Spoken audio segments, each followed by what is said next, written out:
Hi, everybody. Welcome to episode 238 of the Immigration Lawyers Podcast. Thanks for joining us always. Today's going to be an episode that I plan to do, and I've been doing, sometimes monthly. Now I'm doing it quarterly, although it's the end of April. I'm recording this, where I just go back and I see the different news things I saved in the last quarter regarding immigration practice and all that. We go over it. So it's kind of a recap, so that also when I do the annual recaps, it's easier for me to try to remember what happened, what didn't happen, so I can listen to this all over again. But it's good to know because so many different things are happening in the immigration law and law business/business field. So we're going to go over that. Before we start, I want to mention and remind everybody that the Immigration Lawyers Toolbox magazine issue number 4 is out. Wonderful issue full of informational content to get you to get the best practice possible to become the best immigration lawyer possible. So check that out by going to immigrationlawyerstoolbox.com/magazine. Other than that, I want to thank the sponsors, in particular DocuWise, who was a fantastic sponsor of the podcast and the magazine. They've always been very supportive, and I like to support them as well because they have really easy software to work with, which is really key when you're an immigration practitioner. They're expanding in so many different areas. If you want to learn about them more and test out their software, just go to DocuWise.com or get 10% off their annual plan, additional 10% off by going to DocuWise.com/immigration-lawyers-podcast. So I got to remember not to yell because I'm gonna start coughing. I've had a little bit of a cough recently, not COVID, but just the hot and cold of the weather makes you sick a little bit. I do want to remind everybody, especially those who are switching over to immigration law or new or just graduating. We have a lot of listeners like that. I do have a detailed course where I talk about the marriage immigration process that includes inadmissibility, consular processing, adjustment of status, how to do a consultation, the contract, questionnaires, all this kind of stuff. If you're interested in learning about that, send me an email, info@jqqlaw.com. It's called the Champions for Freedom program. The reason why I named it that is because you're championing the freedom of somebody to be able to come to the United States and get a green card, have all that. And through that, you're able to make a lot of money and buy your own freedom. Because in some sense, we're all slaves. We're all trying to buy our way out of it. So hopefully that could help you. I just send me a note. And if you're listening to this, if you enjoy this podcast, I get daily emails, people who enjoy it. So please leave a review on iTunes or whatever website you're watching this stuff on, whatever you get your podcast, 5-star. It's really helpful. I appreciate that. So before I start, the general education only, not intended for individual legal advice. And with that, let's get it started. So, we're going back to the quarter and we're starting out with 2022. Happy New Year. It's the April month. I wasn't planning to talk about this, but how has your month been? I'm in the process of expanding my own firm, and in the expansion, going from a pure solo, which was like, we keep track of numbers, but it doesn't really matter as long as at the end of the day, how much money is your bank account. To like, okay, now I have employees, I have costs, I have to plan because I'm going to grow and I'm going to hire more people. There's this I need a bookkeeper now, I need this now. Definitely keep track of the finances. I used to always do it on Excel, and my 22 New Year's resolution, if you will, was to start bookkeeping with QuickBooks and all that kind of stuff. To keep track of how much money's coming in, coming out. It's going to help out a lot to analyze what you're doing. So I just want to give you a tidbit of help, an idea of what I'm doing, and hopefully that'll help you out as well. Um, should I talk about business? I would stick with the quarterly review, and we'll do another episode talking about what I'm doing. Immigration law is a booming field. It's insane how much business there is, and the more I do it, I realize how small I think about it when there's so many numbers and these big firms are doing so much business. Okay, so what's happened? We have Dana Leigh Marks says, after 30 years on the bench, I retired from EYR as of December 31st, 2021. So that's interesting. One judge left. A lot of judges leave and come and go. It's a pretty interesting aspect of that practice, or excuse me, judgeship. I'm not sure if I could pause stuff on here to kind of capture these sneezing moments, but I can mute it at least next time. Okay. So it's essentially a live recording, no stopping. So let's see whether kind of stuff are. So one thing I do want to mention that the magazine has tons of articles, and we have regular contributors who are kind of on the editorial board. So you can always reach out to them, ask questions. I mean, don't bother them, but they're good resources. Maybe schedule consultations. But I do videos with them, and I record them. I have clips. If you go to the YouTube page for Immigration Lawyers Toolbox, the Instagram page, there's clips of them there, and on the LinkedIn page. So it's a lot of information, short clips you can get from them as well. There's just a lot of stuff popping out. So I'm going to for those watching or listening, because most people listen on the podcast, I'm scrolling down the LinkedIn page to see the news things I posted as reminders for this podcast. And it's like so much content on there video-wise that are there. We did the magazine on the O1s. issue number 3, and there was just so much content there. We interviewed all these lawyers about it. So let's see, Iraq, Afghan diversity visa winners can use other embassies. So that was something that popped up.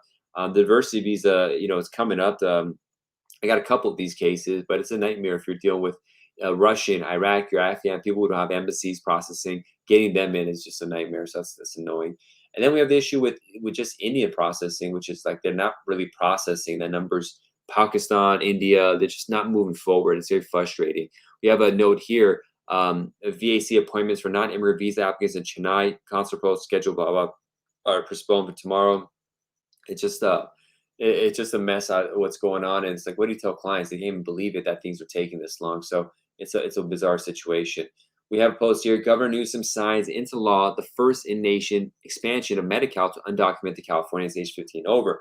So this was an interesting program. We're seeing this across the board in New York, California. I mean, across the board in particular, where they're giving rights or benefits that like voting in local elections or health benefits, which are good on their face, help people out, but as immigration lawyers, we know how much worry there is if a person accidentally votes in a federal election or potentially public charge who's popping up because they signed up for these medical stuff. Or when they sign up for them, they may ask about status and they might say, well, I'm a citizen, and then have a false claim case right there. So it's a touchy kind of situation. It's a difficult thing. Now there is a ban in Hong Kong on flights from the US because of the COVID virus. It was interesting that next to their doorstep in Shanghai right now, they're in lockdown. They're banning flights from Hong Kong, from US. Okay, whatever. But I had a client that had to deal with this. They were on the ESTA. It was a Hong Kong person that had an Australian passport. They're about to leave. All of a sudden, Hong Kong says that we won't let you back because you've been in the United States. Like, what in the world? So called me up what to do. And what we had him do is, if you have COVID and that's the reason why you can't travel, you're on the visa waiver program, you contact the port of the CBP port and request. I forgot the name right now, but you get a 30-day extension. But if it's for other reasons, you have to call USCIS. So in this case, they called USCIS and said, "Hey, listen, we can't leave, we can't go back to our home country because of the situation. They won't let us back." Now it's interesting because they have an Australian passport, but they live in Hong Kong. My worry was USCIS will say, "Well, just go to Australia then if you go," but that wasn't really helpful because they don't live in Australia, just have a passport. So luckily, USCIS is like, okay, that's fine. And they, without even going to an info pass appointment, they gave the 30-day extension that they do for these kind of cases. It was really good that they did that. But just keep in mind, if you have these kind of cases, you have to contact USCIS unless the person has COVID or under exceptional circumstances. Will CBP handle it? They were during the beginning of COVID when they stopped and said, call USCIS. I was really worried about that because sometimes they don't answer and all that. Plus, USCIS are general in these kind of situations. They wanted to come down to the last second, so it's got to be like a couple days left. These people had like 5 days left or the end of the 90-day on the ESTA. So there's something practice tidbit to be aware of. Okay, so let's see what other kind of, there's tons of videos here. I really want you guys to watch the videos because there's so much content. Like I had a video here with Kevin A. Gregg, who has his own podcast as well, about the Rodriguez v. Garland case, about absentia removal orders. Very interesting. And then I interviewed a former consular officer, Ben Archerburn, who's on Argo, and about how like U.S. embassies combat immigration fraud, the internal stuff that they do. So it's very interesting. Now, when it comes to tourist visas, this is crazy. Like, it just, some countries, embassies in some countries are saying it's going to take like 500 days for a tourist visa interview. It's just kind of out of control. Now, I did have a case where we were doing an N600K. This is where like a child could get citizenship based on living outside the United States if their parents have citizenship and either their parents or their grandparents live in the United States for 5 years. So the embassy we're dealing with for getting this, on their website, it says they don't have appointments till 2023, like in May 2023. And right now it's end of April 2022 when I'm recording this. And the family is really worried, but we requested an emergency appointment for a B2 so the kid could come here for the N600K interview. And we got the appointment scheduled for within 5 days of that. So they're able to do this stuff if you need it. You just got to you got to sign up for the B2, schedule an appointment just to do it. And then once you're there, there's usually a button where you can do expedite or emergency appointment. The problem is sometimes there's just on the calendar for the B2 scheduling, there's nothing there. Because you got to click on it and get it first for the other options to open up. There's none there, so you can't even click on it and pay for it. The way they designed the system, and every website is different for scheduling B2s. and K1s and all that for everything. It's just a mess. I don't know why they can't create some sort of consistent format for it, but it's just a nightmare. It's just a nightmare. Now USCI's handling has been pretty good. I've been getting cases done for Nats and adjustment, all this kind of stuff, pretty well. But when you're dealing with consular, it's just so inconsistent. I have cases at certain embassies that are pending over a year and no interview, and then I get another case, NBC gets done with it, and they schedule an interview like 2 weeks later, and you're like, what? What's going on? Like, that doesn't make any sense. So that doesn't make any sense. It's just how it is.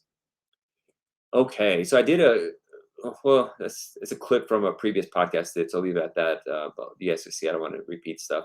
Now, one note is the extension, the agency flexibility extension with USCIS that says you could, file, you get extra 60 days or something like that. They extended it again, and it probably is going to last another 2-3 months from recording this. But the issue is that they said this might be the last one. So hopefully that's not the case and it goes longer. But I just want to say, like, I wish we could do something where they keep it because that sometimes they give 30 days for RFE response for a heavy duty thing, which you need like maybe a full on waiver, or you need to get some police report that's going to take longer. It really should give full 90 to 150 days on this kind of stuff. It's too difficult to have it last that long. So definitely was great that they do that. I just wish they would continue it. Now, as I always talk about on this, there's a lot of job openings for immigration attorneys across the board throughout the country. We have one posting here. I've tried to post them on the Instagram page, on the LinkedIn page. Let's see, Symphorian Salverde Law is hiring associate immigration attorney. Now, a lot of times they want people to have 1 or 2 years experience, so like that is what it is. But hey, just contact them if you're good and on top of it and fast and like reliable. People will hire you and train you. So if you're a new person, don't get bogged down on the people wanting, people with experience necessarily. We want people that have experience being, good people. That's what you should do, and wanting to learn. That's what it is, and try to convey that in some way.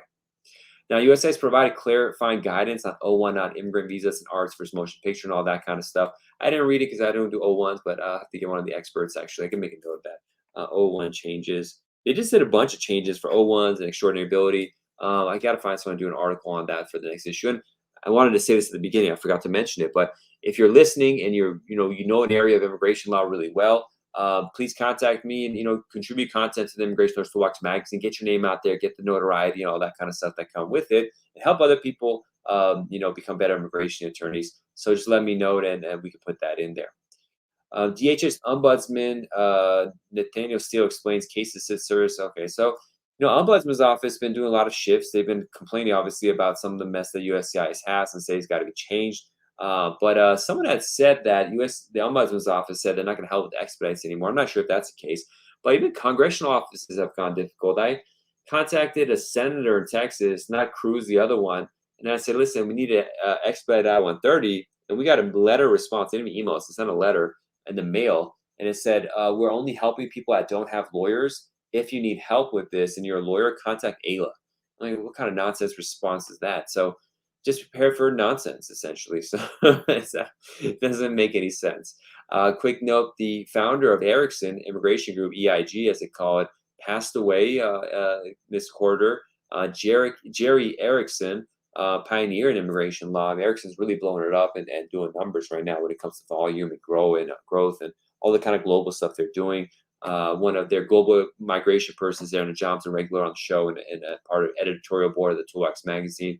And so it's interesting. We're seeing the changing of the guard, if you will. So it's God bless him and his family. I hope everything works out. I hope they're doing okay. All right, let's see. A lot of other stuff, a lot of videos. Okay, let's see. Brill Immigration is hiring. Oh, Suzanne Brill, actually, she was on the show before too. So I think she's in the UK, London, UK, social immigration attorney. So if you're honestly thinking of you're doing the global thing, you want to travel and live outside the United States to be an immigration attorney, there's a lot of options there because the demand is so high. Even these global migration firms and U.S. immigration firms located overseas are hiring. Check out Brill Immigration. I mean, this is from 3 months ago. Hopefully the position is still there for you. Hopefully it's not, because for her not filling the position is going to be annoying. But check out the Toolbox magazine. I'm not the magazine, but the LinkedIn page, Instagram page, so you see this stuff faster. Okay, so we have a post here. TSA reveals illegal immigrants flying without proper ID can use an arrest warrant as identification. This is interesting. TSA said an arrest warrant can be used as identification. That's pretty interesting. So I wouldn't expect that. Jeff Joseph posts here, very good news for employers in STEM fields. DHS has added 22 new specialties and lists of STEM jobs. So that's really good.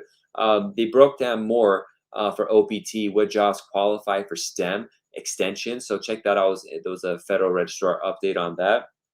Just remember, if you are doing the STEM extension, the employer has to have E-Verify. If not, they don't use E-Verify, then they can't use you or extend you on STEM.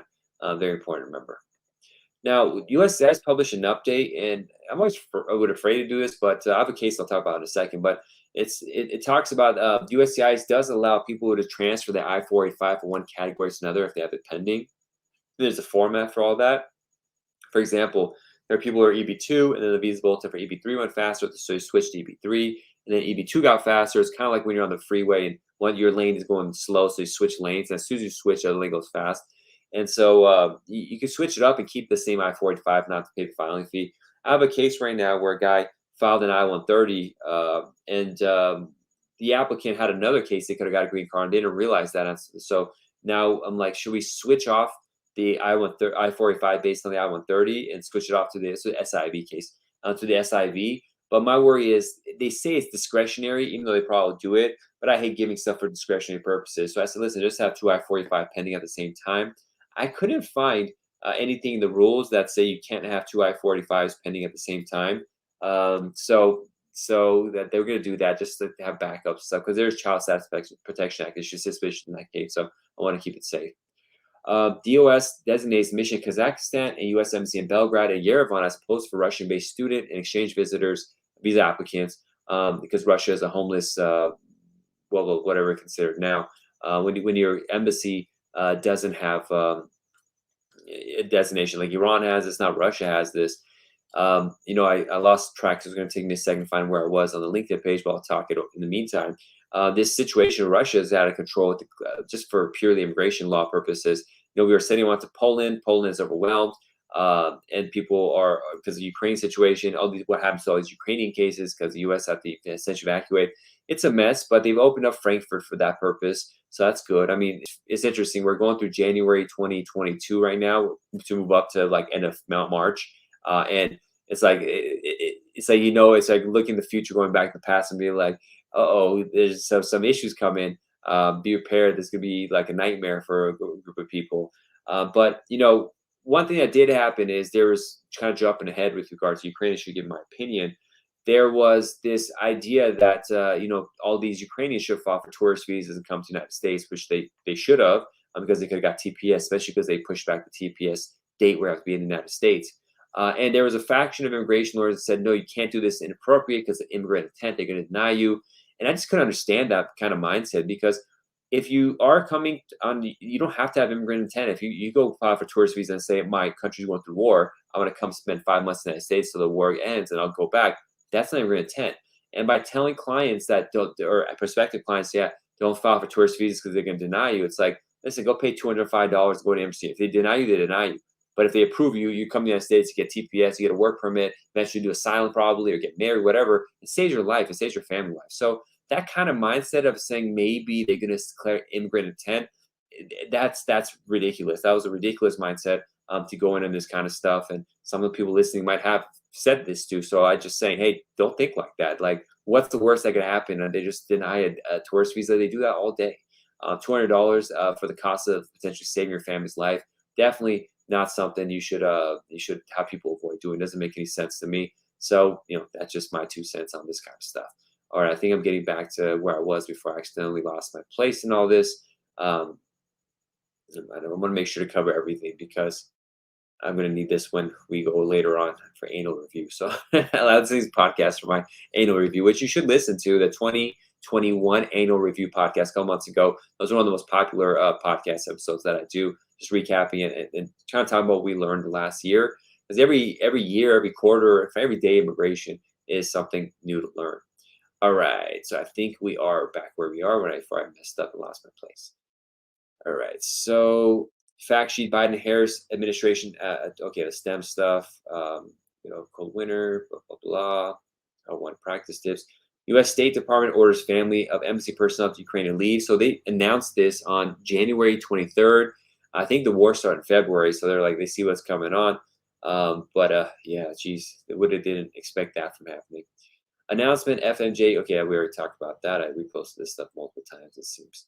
Uh, Okay, so one thing I do want to mention, I did an interview, actually, the previous interview, this one with Ryan Knight, great immigration lawyer. I think he's in Virginia. He reads the AO decision, puts notes. So if you are, follow him on LinkedIn, Ryan, Ryan, Knight, Knigth.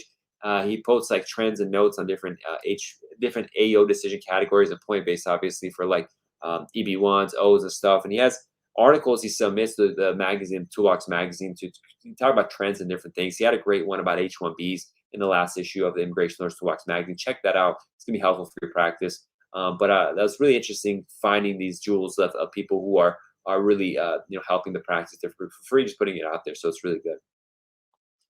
All right, it's USA's policy manual on expedites updated. So they updated the policy manual when it comes to expedites, but to be frank, like they're just not moving the expedites forward. I have some cases that people are going through horrendous situations that really deserve expedites, and it's not happening. So uh, I think a lot of it is luck too when you press the expedite, who the officers you deal with. Like one of my colleague was posting in a Facebook group that said that sometimes when I call USCIS for an expedite, and you can tell, and you probably done this too from the officer, that they don't give a damn if they don't want to help you. He just hangs up on them, calls back to another officer that cares, and that might help. It's not even be true because they're typing up what we're saying, but they can just type in, "Don't prove this." We don't know what they're doing there behind the scenes. They don't give us access to that. So it's like if you talk to someone that seems like they're not helpful or they don't care, they don't want to help you, just hang up and call again.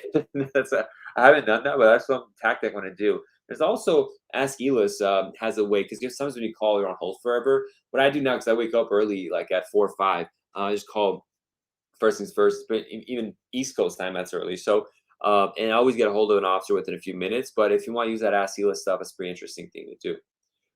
Ryan Knight had a AEO decision trend for TPS year in review too, so check that out. Annual update. So HSS poverty guidelines were updated. The I-864P numbers were updated.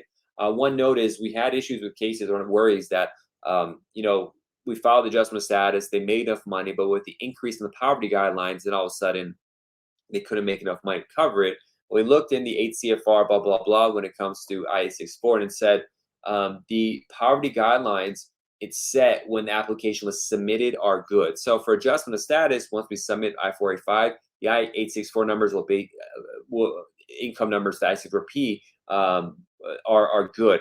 Now for consular processing, this is more complicated because when is it that we submit? Is it at the MBC stage, at the interview? I'm guessing at the MBC, but the thing about consular processing is you can make enough money. Like I have a case where right now that I file cases when someone like hasn't been making money, but also they find a job, they make no money for the last 6 months. They have pay stubs to show their annual income is going to be above the state part. I file adjustment on those, haven't had issues. Some people say they get our fees on those. I haven't got that.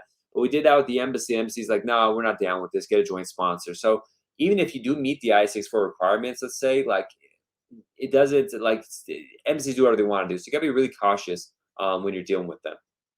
Note that the USCIS and CBP have updated procedures for getting automatic work authorization incident to status for E2s and L2s, and they're updating the I-94s and all that kind of stuff. So something important to keep in mind.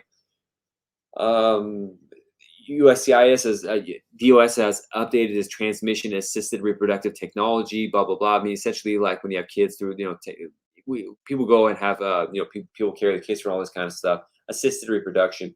Obtaining citizenship through that. There were a lot of lawsuits about it, and finally they're like, okay, we'll play ball because the judges have told us what we needed to. H1B cap initial registration period open and closed. Record number of people applying. I think it's record number. So we'll see what happens. A lot of it doesn't make any sense. Charles Cook is posting stuff on Twitter saying that there's some fishy business potentially going on, overcounting, all that. I don't know.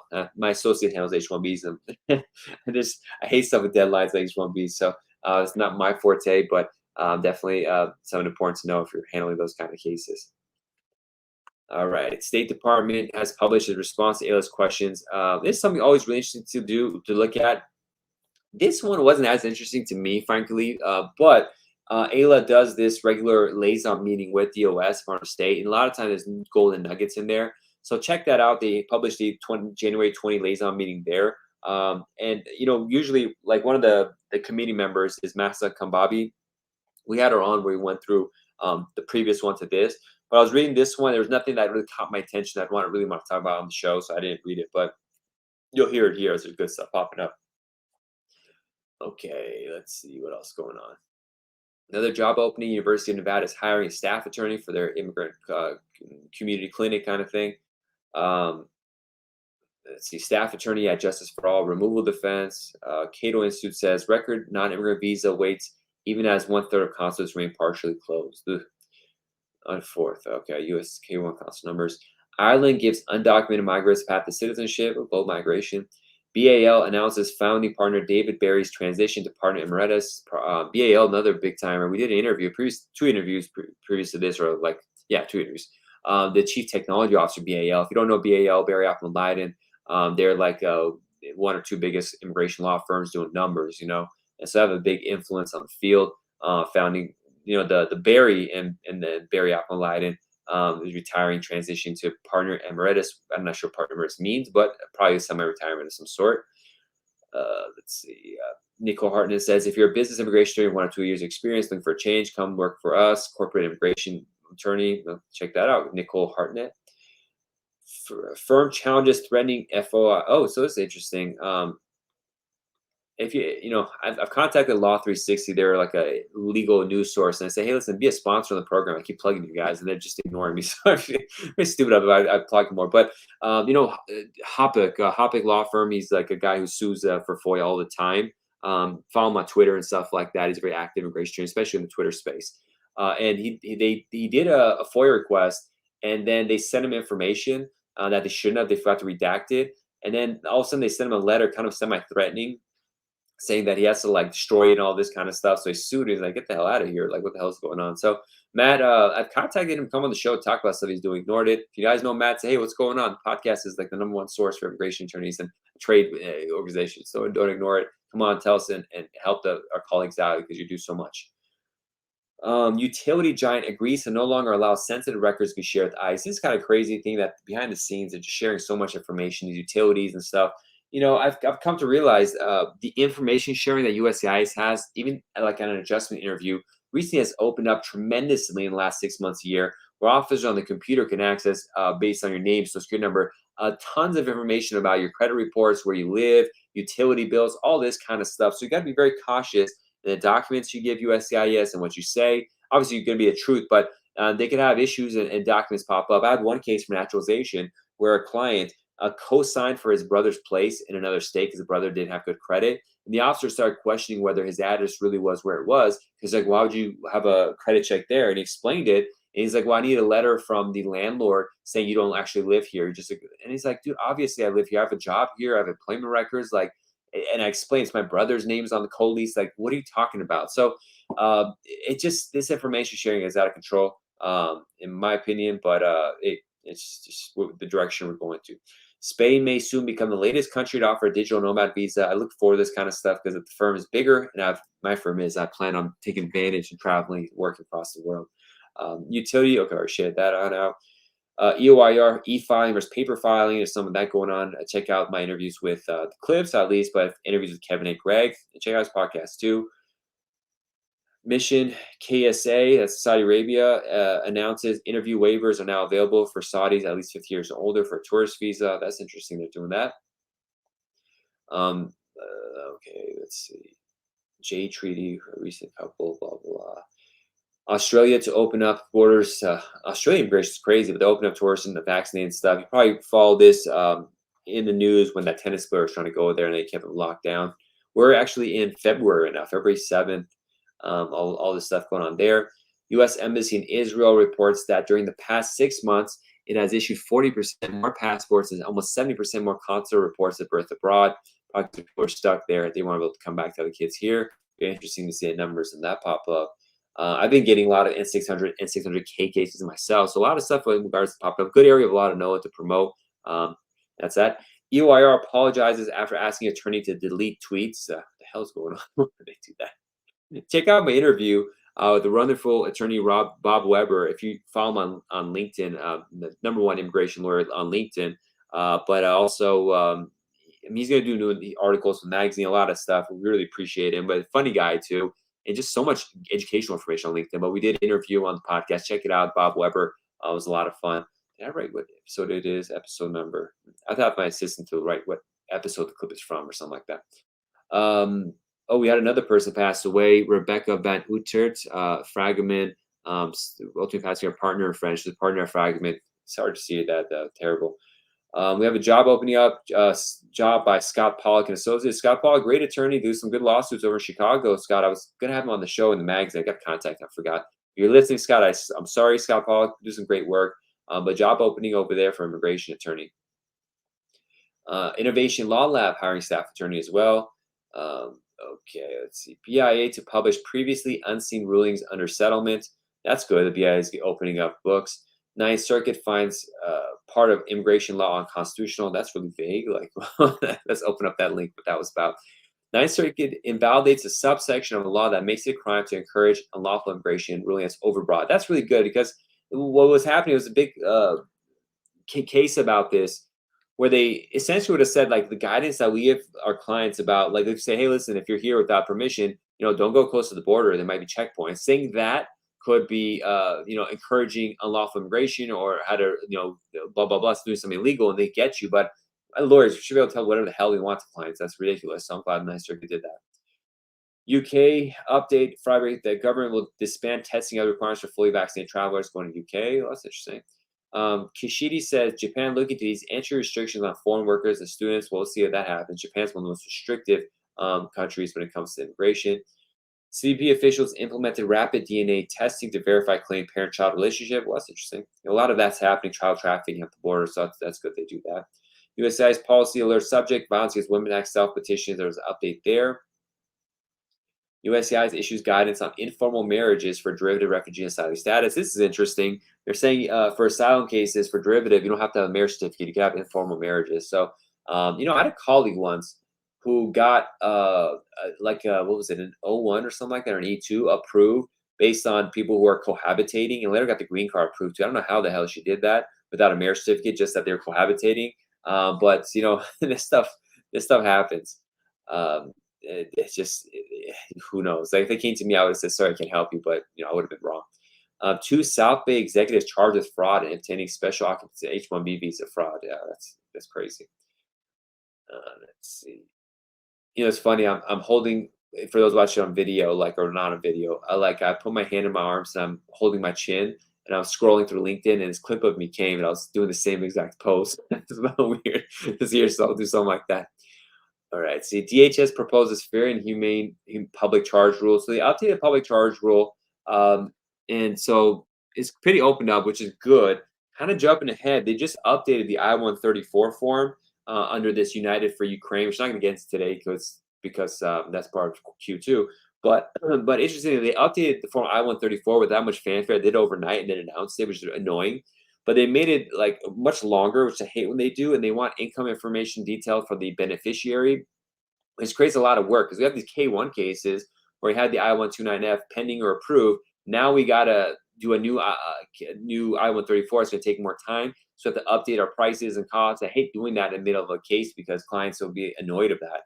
But it's like, why did you need to update the I-134? Was it that bad what you had? I don't know. House Dems probe USCIS on Asylum Processing Center. So the National NSC, the Nebraska Service Center, is not responding to USCIS. It's kind of crazy when Congress is contacting them. In general, it's out of control with the delays and not responding. Now, USCIS did the thing where they're saying we're going to go faster and all that, but they are in certain cases, but it's kind of ridiculous that they're not responding to congressional people. I can't believe that. Let's see. Jehi or Gehi is hiring immigration attorney. Where are they located? I should write the city they're located, but USCIS H-1B applicants rule withstand IT groups challenged. Sorry to hear that. Colombo and Hurd is hiring. I really should have the cities to get a better idea. UK access golden visa scheme after fraud and Russia concerns. Application extended on new form I-539 published. When was this? 2 months ago. So update new I-539, very important. New Jersey attorney arrested over visa fraud charges. Terrible. Terrible. And keep in mind, now that they're doing the EADs faster, they're not approving the Advanced Pro with it. So double check with your clients. Make sure when they get the EAD to tell them, just because you got your EAD doesn't mean you have Advanced Parole. Don't travel without it. Ireland to waive visa requirements for all Ukrainians, as minister says country is certainly not neutral on Russian invasion. USCIS will no longer accept a single combined payment on certain forms filled together with H-1B or H-1B1. So be careful for that. They want combined payments. That's going to mess up some people. Okay. It's interesting because like USCIS confirmed with ALA like about this EAD AP combo card being separated for adjustment status C9 cases, but it's like it was happening for months before they announced it. Why couldn't you just tell us so we could be prepared for it? And then they're doing this for cases filed November on, but have cases filed before November where they're not approving the work permit. So just ridiculous. It's just what's going on here. All right, so we're on February 26th. We got another month left. EOIR announces that the Houston Immigration Court, one of the largest and busiest immigration courts in the country, is closing because the owner refuses to extend his lease. Oh, God, that's a problem we're having. Okay. Marcin Sade says, together Samuel Miller and Teresa Senak Miller, I'm very proud to announce the founding of Miller Sade. Congratulations for putting on the firm. Message to U.S. citizens, foreign debit card issues. They're multiple. Yeah, if they're shutting down because of the Russian situation, the war, they're shutting down credit card processing for Russians to prepare for dealing with that payment kind of thing. Because I've had actually more and more Russians try to contact me for consultations. I'm like, okay, go and pay this fee. Like, we can't use our credit cards. I'm like, oh, geez, that doesn't help. Tricky situation. Help Ukrainian citizens. Please find okay. Blah blah blah. Orbit. No, my associate is Russian speaker, so when the whole Ukraine situation happened, she wrote that in Russian language. This thing that just details all the stuff that's happening with Russians, with Ukraine, with TPS, this and that. It's a Google Doc. We had hundreds of people access it, but something to keep an eye out. If you are interested, I guess email me. I don't even know what the link is to it, but we get that. I posted all over the place when things were hot in the situation. Let's see. Senator Mayorgas designates Ukraine for TPS, 18 months. That's good. And then they changed the date to make it longer. I mean, not longer, but pushing it back so that the designation date of when you have to be here changed. They also had Afghanistan to there, and then they redesignated extended South Sudan. Probably not many numbers in that one, but it's interesting to see. And people should do it anyways. People should do TPS even if they have other status. And blah blah blah. USCIS embassy in Havana prepares for limited resumption of immigrant visa service. This is a kind of big deal. Went under the radar. Essentially, they're doing immigrant visa processing in Havana. It's very neat that reopening that. I'm not sure if they were doing that before because what they had the situation where the people that the ambassador, the people working at the embassy there were having like feeling vomiting and some sort of like waves were hitting them. Some weird situation. USCIS is hiring asylum officers. USCIS expands credit card payment pilot program to all service centers. Now, be mindful if you have a deadline or something like that. Use checks. Don't send credit cards. Fragment expands in Latin America with Uruguay office. Interesting growth happening there. Sheer law firm hiring, want people on their team. Do not see. So I did an interview with the chief technology officer for BAL, but they created this program called Do Not See, where they get it's going to do all this other kind of stuff, but check out the interview I did with her. Very interesting. Chanel, I think Chanel, can't remember her last name, but they're getting all the timelines they see because they're doing so much volume of cases. So they know how long all these different cases are taking. They're sharing that information with Do Not See. Just sign up. I think it's free right now. It gives you a better idea what's going on. USCIS has announced policies to better protect immigrant children who have been abused and abandoned. Well, that's good to hear. Well, at least the increased help, not the abuse part. If you're interested in what's going on in the Afghan situation, the Immigration Lawyers Toolbox Magazine issue 4, the cover of it, we had our colleague Spojmi Nasiri. I did an interview with her, episode 230, talking about what's going on with the Afghan situation because she's on the ground, like number one on the ground, see what's going on with Afghans. So if you want to learn more about that, what's happening, definitely check it out, episode number 230, and check out our article in the Immigration Lawyers Toolbox Magazine as well. And, I wanted to promote this a lot. We have a colleague here, Joseph Sang. He does a lot of great work, especially on business and office management. He writes a regular article in the Immigration Source magazine. But check out the interview we do. I get a lot of episode 231 is the last one we did for management. But I get a lot of feedback from listeners who say how much they enjoyed it. So it's Joseph Sang, Firm Management, episode number 231, and check out his articles. I really enjoy his articles myself, reading them in the Toolbox magazine. Really informative, and he just takes a lot of different short resources and puts them all together for you right there. In case you missed it, USCIS stopped applying certain employment authorization document provisions for asylum applicants will no longer require biometric service fee for asylum-based EAD applicants. So they changed the stuff, and then It's a mess. Green shoots, blah blah blah. Baker Holster adds L&E immigration partner in Chicago. Congrats to them. St. Kitts suspends Russian, Belarusian applicants for the St. Kitts passport. Uh, let's see what else. So we're nearing the end of March, so we're on March 13th. As a reminder, if you're interested in learning about marriage immigration, we have a course. And the good thing about the course is not only is a 12-hour course breaking down A to Z of how to do a marriage immigration case, both consular processing and adjustment of status, which essentially within it has all the preference categories and adjustment of status, which is almost the same for employment based, asylum, all that kind of stuff. There's differences a little bit there. But also, we do monthly office hours where we have group sessions where we talk about our students come in, ask questions, and answer them, talk about business management, talk about this stuff. It's a really fun time. We have all the recordings too, so there's a library of videos you can watch. It really speeds you up, and I keep putting it off. I don't get testimonials from our students. They always say like it got me ready to run, so I was ready to go. And that's the main thing. A lot of time we go into immigration law. So you do a case once or someone's holding your hand, it's hard to get worried and nervous. But the whole point of the program was to help you do that. So if you're interested in that, just email me to mention the Champions for Freedom program in particular, and we can get on that. Congress reauthorizes the EB-5 Regional Center program, so that helps. Some practices were dying there, so they got in the EB-5 focus practices. We got Afghanistan TPS designation. DHS to end COVID-19 temporary policy for expired List B identity documents, so that you're gonna need those. AILA is hiring business litigation attorney. Their business litigation attorney, great guy. What was his name? Something Bless. He moved to Daniel Banis, and I can't remember their names. Even though I interviewed him, but he's moved to private practice. USCIS issues individual notice extending Somalia TPS EADs to September 12th. DHS recognizes that unjustified war aggression in Ukraine and created humanitarian crisis. And so I don't know exactly what's going on, but essentially a lot of Ukrainians go to the border and Title 42 situation was waived for them. They get paroled in, but they're stopping that now that they have the United for Ukraine program. Biden rolls back Trump expansion of expected removal. Thank God, that was a horrible thing. Local filing petitions filed by U.S. may have Afghan Ethiopians. Okay, that's good. Foster LP is hiring. Foster LP is immigration. Oh, yeah, they do. They're one of the biggest immigration law firms. Russians are blocked at U.S. border. Ukrainians are admitted. Aaron Corin in Chicago is hiring for immigration lawyer. Let's see. So we're nearing the end of March. Let me see what's the big stuff. USCIS guidance on expediting EADs. So they're going to allow you to expedite EADs, especially if you're a healthcare worker dealing with COVID. Although I tried to do an I-130 expedite because of that, didn't work. 11th Circuit says work visa waiver shrouded from court eyes. NIW. So the court said they're not going to review NIW cases in that circuit.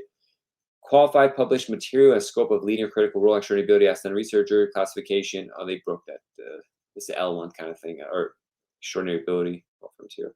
I don't know. Sorry, it's like 9:30 at night. I'm falling asleep. Sorry if you. I hope you're not getting bored. You're keeping into it. But we're nearing the end of this episode. I wonder how long it's going. 43 minutes. I'm trying to keep these at 30 minutes because I think that's a golden thing of like, okay, you have time to listen to it in one drive and it doesn't get boring. Feds can't nix suit over Manila embassy fiancé visa delays. Yeah, Philippines has been horrible with regards to delays. That's been really bad.